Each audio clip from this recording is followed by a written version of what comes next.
नमस्कार, अपना बिहार देख रहे हैं आप और मैं आपके साथ रंजना रावत। मुजफ्फरपुर पुलिस ने जाली नोट के कारोबार का खुलासा करते हुए 9 लोगों को गिरफ्तार किया है, जिनके पास से 7.5 लाख के जाली नोट बरामद हुए हैं। इसके अलावा नेपाली करेंसी भी बरामद हुई है। ये गिरोह नेपाल सीमा से सटे जिलों में काम कर रहा था। पुलिस ने मोतीपुर इलाके में एक स्कॉर्पियो की तलाशी ली। इस दौरान जाली नोट बरामद हुए और अजय महतो के साथ उसकी पत्नी को भी गिरफ्तार किया गया। उन दोनों से पूछताछ के आधार पर 7 और लोगों को गिरफ्तार किया गया। सिटी एसपी ने बताया कि ये गिरोह कंप्यूटर से स्कैन कर जाली नोट तैयार करता था और 50,000 के असली नोट के बदले 1.5 लाख के जाली नोट दिया करता था। गिरोह में महिलाएं भी शामिल हैं।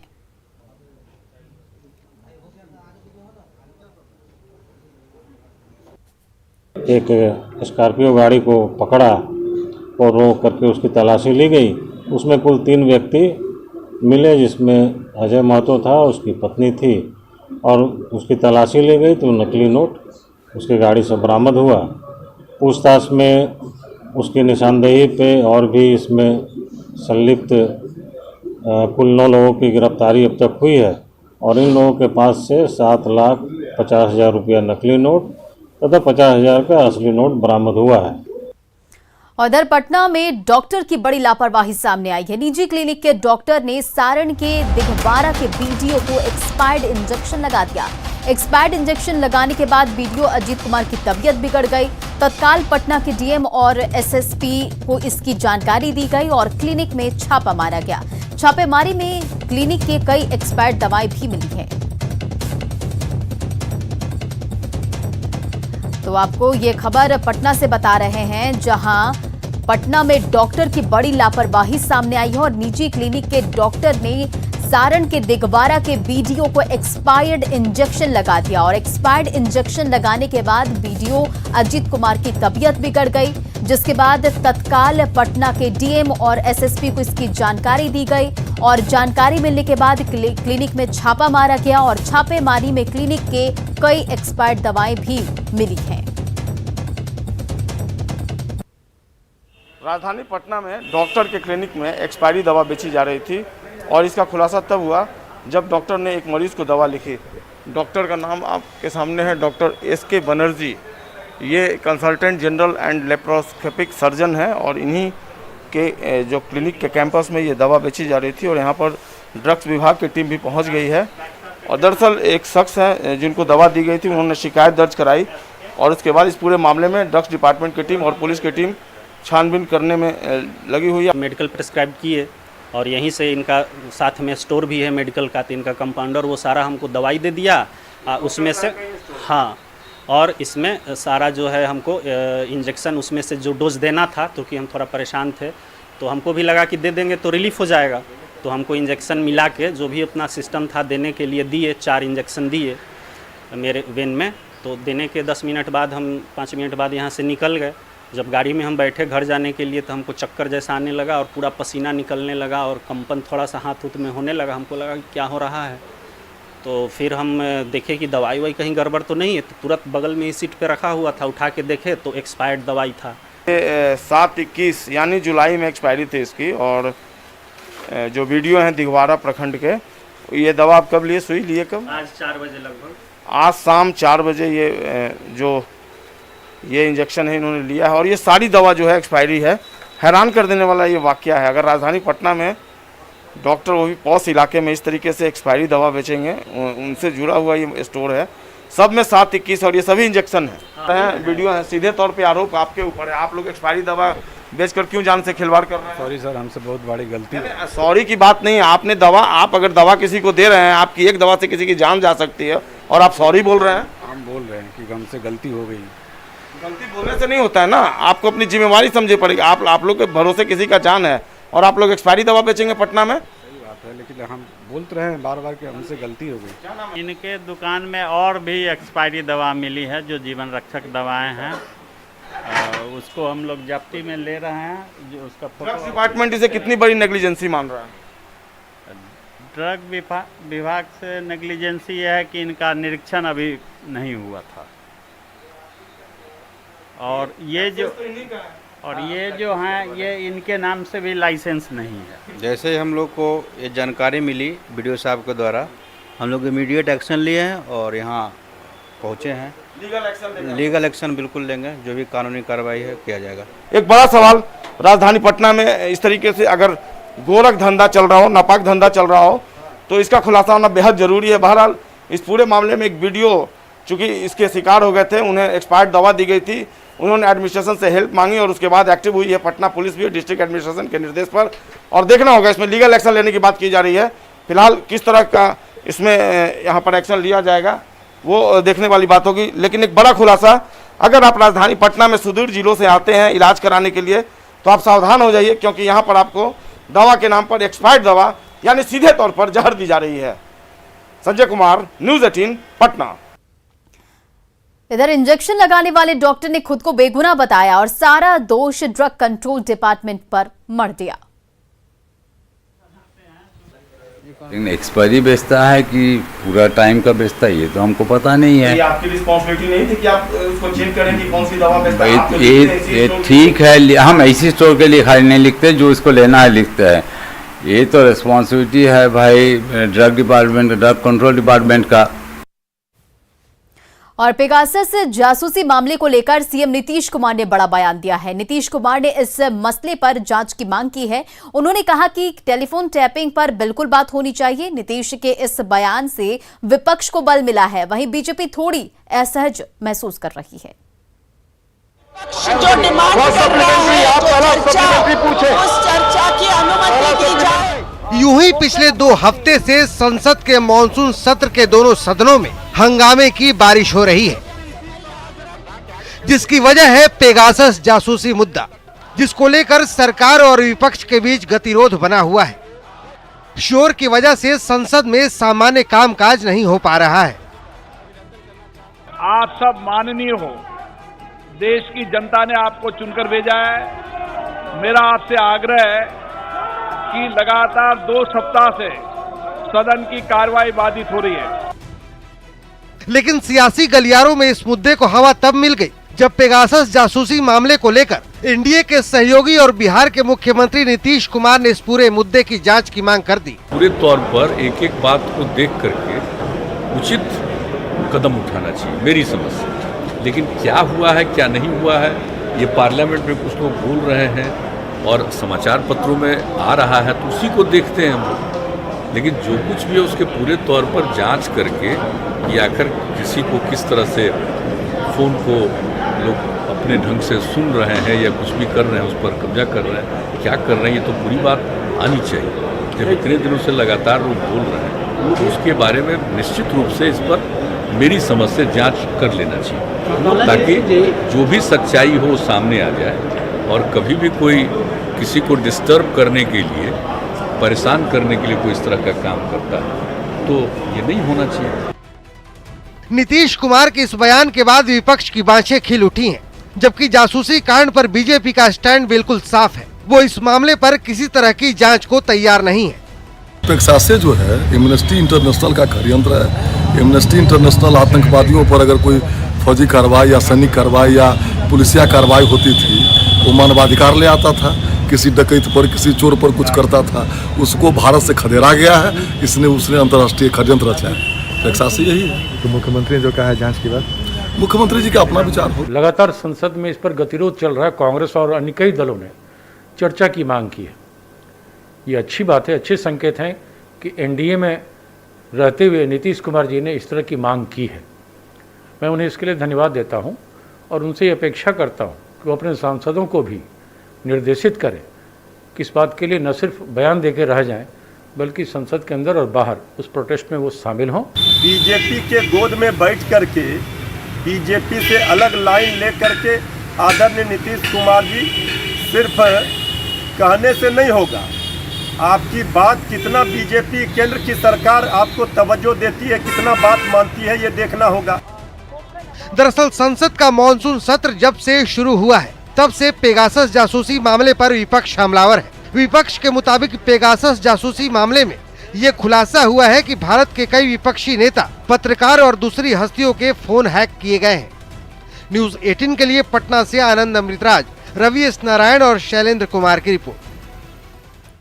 मुख्यमंत्री नीतीश कुमार ने एक बार फिर जातीय जनगणना पर जोर दिया है। उन्होंने कहा है कि एक बार जातीय जनगणना होने से स्थिति साफ होगी और हर वर्ग के लिए योजनाएं बनाई जा सकेंगी। उन्होंने कहा कि इस बारे में विधानसभा से प्रस्ताव पारित हो चुका है, जिसका सभी ने समर्थन किया है। वहीं गठबंधन सरकार चलाने में दिक्कत के सम्राट चौधरी के बयान पर सीएम ने कहा कि ऐसी कोई बात नहीं है और सरकार अच्छी तरह से चल रही है। नीतीश कुमार ने एक बार फिर कहा कि उनकी पीएम बनने की कोई इच्छा नहीं है। हरियाणा के पूर्व सीएम ओम प्रकाश चौटाला से मुलाकात पर नीतीश कुमार ने कहा कि इसका कोई राजनीतिक मतलब नहीं है।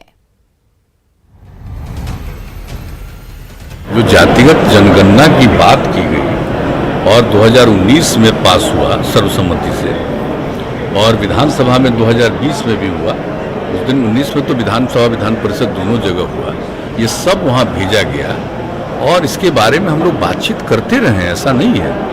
लेकिन इसके बारे में जो विपक्ष की तरफ से एक सुझाव आया कि सब लोगों को मिल करके माननीय प्रधानमंत्री जी से मिलना चाहिए और ये कहना चाहिए, तो हमसे मिले, हमने कहा कि नहीं ठीक है,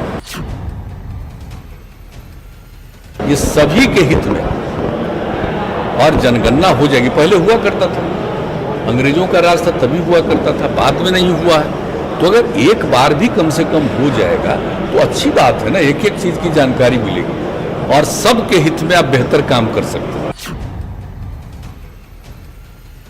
गठबंधन तो इतने दिनों से चल रहा है और गठबंधन कितना बढ़िया से एक दूसरे के साथ मिलकर काम करता है, तो यहाँ तो कोई दिक्कत नहीं है। लेकिन कोई बात है तो जरूर अपनी पार्टी के लोगों से बात करना चाहिए, कोई बात हो। नहीं सब मुख्यमंत्री जी एक सवाल, अंतिम सवाल मुख्यमंत्री जी एक सवाल, ये तो काट अरे अब हम तो यहाँ की सेवा करते करते अब क्या अभी सब कोई हमारे मन में कोई आकांक्षा कोई इच्छा वगैरह नहीं। और जहाँ तक आप बात कर रहे हैं चौटाला साहब का, तो उनके प्रति तो हम लोगों के मन में आज से नहीं बहुत जमाने से सम्मान है ना, तो इसलिए सब लोग एक जमाने में दल में एक ही दल में रहे, फिर अलग अलग सब लोग हो गए वो अलग बात है, लेकिन जो एक रिश्ता है वो रिश्ता है। आज जनता दरबार में मुख्यमंत्री नीतीश कुमार उस वक्त आग बबूला हो गए जब उन्हें जानकारी हुई कि 5 साल में पहले जिस कानून को बनाकर वो जनता दरबार से निश्चिंत हो गए थे, उस कानून को उनके अधिकारी भी पलीता लगा रहे हैं। देखिए क्या हुआ सीएम नीतीश कुमार के जनता दरबार में। नहीं, हम नहीं देंगे, वही समस्या है सर। थाना पे सर हम लोग जाते हैं, कितना घर तोड़ दिया है, सरकारी जमीन में रहते हैं। जनता दरबार में फरियादी दिल खोलकर अपने मुखिया के सामने बातें रख रहे हैं, बाबुओं की बेपरवाही की कलई खोल रहे हैं, बता रहे हैं कि सरकारी बाबू जनता के प्रति कितने संजीदा हैं। जनता दरबार में मुख्यमंत्री उस वक्त आग बबूला हो गए जब उन्हें पता चला कि जिस लोक शिकायत निवारण कानून पर भरोसा कर जनता दरबार बंद कर दिया गया था, उसको अमल में लाने वाले बहरे हो चुके हैं। पालन आज तक नहीं किया गया और शेष जमीन हमारे सामने मैंने हमको धमकाया गया। लोग जरा देख लीजिए, सुनिए जरा, इधर आइए चीफ सेक्रेटरी साहब, इधर आइए, बुलाइए जरा उनको भी। अरे नहीं राजस्व को ही नहीं, अरे इनको बुलाइए, राजस्व नहीं, इनको बुलाइए ना, गृह विभाग को बुलाइए। अरे गृह नहीं भाई, अरे इनको बुलाइए ना, नहीं सुभानी जी को बुलाइए। अभी तो हम इनको बताएं, लेकिन देखिए अगला केस भी आ गया। देखा जा रहा है कि लोक शिकायत निवारण कानून के अंतर्गत जो हम लोगों ने प्रावधान किया, आप निरंतर देख रहे थे। होम ग्रुप ने होम वाले कोई बुलाइए, तो देखते ही नहीं, तो आप तो देखते थे। इसमें छोड़ दिए, बैठे ही हो, आप सामान्य प्रशासन छोड़ के बैठे, छोड़ दीजिए, आप बैठिए।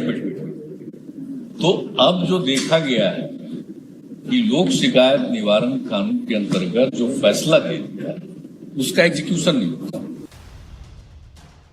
फरियादियों की बातों से मुख्यमंत्री को समझने में तनिक भी देर नहीं लगी कि कैसे अधिकारी ही उनके सपनों को पलीता लगा रहे हैं।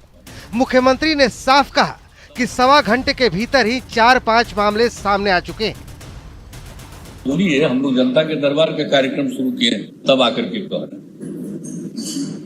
हम देख लिए 5-7 लोग हमको मिल गए अभी, जो लोक शिकायत निवारण कानून के अंतर्गत एक फैसला हो गया, उसका क्रियान्वयन नहीं, खाली अंचल अधिकारी नहीं, कई जगह की बात आ गई, समझ गए ना। तो आप जल्दी से देखिएगा ना, 5-7 इशू आया, अभी तक आ गया, अभी तो थोड़े ही लोगों से मिले हैं, इसी में आ गया। मैंने आप समझ लिए कि 1.25 घंटा के अंदर 5 आ गया, तो और लोग हैं तो अभी और। सीएम नीतीश कुमार ने 2016 में जनता दरबार को इसलिए बंद कर दिया था कि लोक शिकायत निवारण अधिकार अधिनियम के तहत लोगों की समस्याएं सुलझ जाएंगी। अधिनियम बेहतर तरीके से काम कर रहा है, लेकिन जब दोबारा नीतीश कुमार ने जनता दरबार शुरू किया तो इसी अधिनियम से जुड़ी शिकायतें आ रही हैं। न्यूज़ 18 के लिए पटना से शैलेंद्र कुमार की रिपोर्ट। मुख्यमंत्री नीतीश कुमार ने दक्षिण बिहार में बाढ़ की स्थिति की समीक्षा की। उन्होंने अधिकारियों को निर्देश दिया कि सभी नदियों के जलस्तर का अपडेट लेते रहें और तटबंधों की निगरानी भी होती रहे। सीएम ने आदेश दिया कि जहां नुकसान हुआ है वहां राहत और बचाव कार्य तत्काल शुरू हो और साथ ही जल संसाधन विभाग को आदेश दिया कि छोटी नदियों को आपस में कैसे लिंक किया जाए, इस पर विचार हो।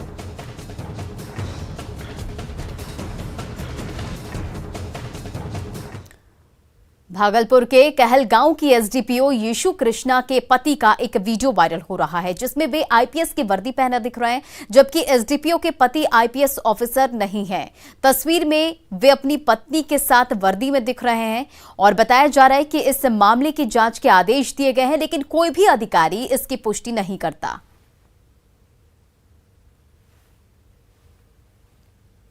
पटना में नकली जींस का कारोबार हो रहा है। बड़े ब्रांड की कंपनी की शिकायत के बाद डाक बंगला इलाके में छापेमारी की गई और छापेमारी के दौरान ब्रांडेड कंपनी का रैपर लगा जींस बरामद हुआ।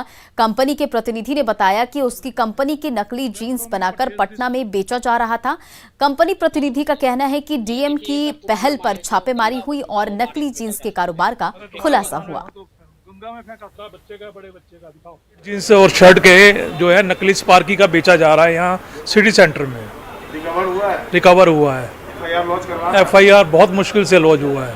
क्यों बहुत मुश्किल? सर एसएसपी साहब ने मना कर दिया था कि यहाँ एफआईआर लॉन्च नहीं होगा। वो कहते हैं कि ये छोटा लोग है, आराम से काम करता है और कोई इतना बड़ा क्राइम नहीं है। नकली बेचेगा वो। इधर पटना में चेक का क्लोन बनाकर ठगी का मामला सामने आया। इलाहाबाद बैंक से एक बुजुर्ग के खाते से फर्जी चेक के माध्यम से 12 लाख रुपए की निकासी कर ली गई है और पीड़ित ने कोतवाली थाने में एफआईआर दर्ज कराई है, लेकिन पुलिस अपराधियों तक नहीं पहुंच पाई है। बैंक इस मामले में कुछ भी बोलने से बच रहा है। तो बैंक मैनेजर राजेश शरण जी के काउंटर पर जब चेक लेके गए तो कहीं आपके अकाउंट में रुपया नहीं है, तो मैंने कहा अकाउंट में मेरा 13 लाख लगभग रुपया था मेरा अकाउंट में। कर्मचारियों के मिली भगत के कारण हमारा रुपया जो है इलाहाबाद बैंक में विदाउट मेरा इन्फॉर्मेशन, विदाउट मेरा फ़ोन, विदाउट मेरा कोई पूछे हुए इन लोगों ने चुप्पे चुप्पे रुपया इलाहाबाद बैंक में जो है से ये लोग भेज दिया है।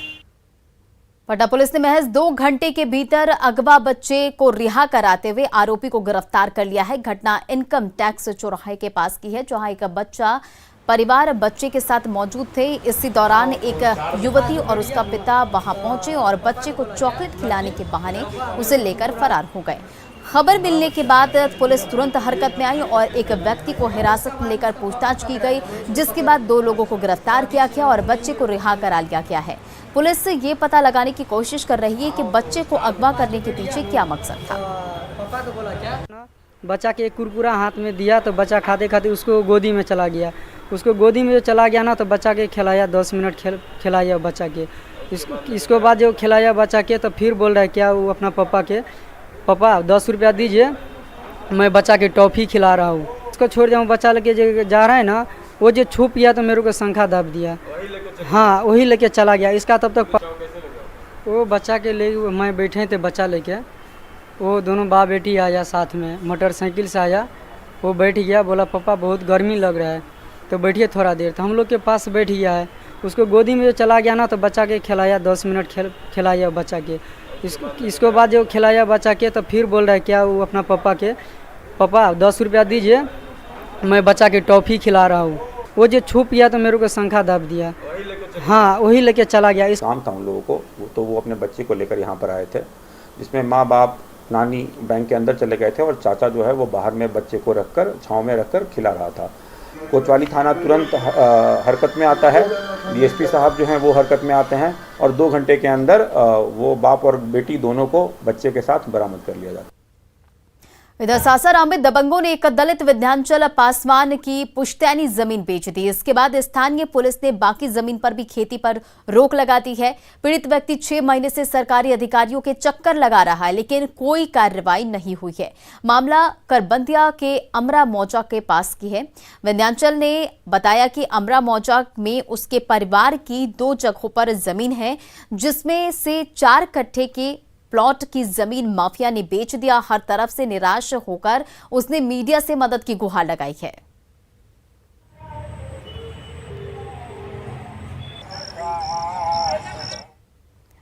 पूर्वी चंपारण में टीकाकरण केंद्र पर स्वास्थ्य विभाग की लापरवाही सामने आई है। पताही प्रखंड के बीआरसी टीकाकरण केंद्र पर गंदगी फैली हुई है। स्वास्थ्य कर्मियों की ओर से इस्तेमाल किए गए ग्लव्स को जहां तहां फेंक दिया गया है, जिसके कारण टीका लेने आ रहे लोगों को दिक्कत हो रही है।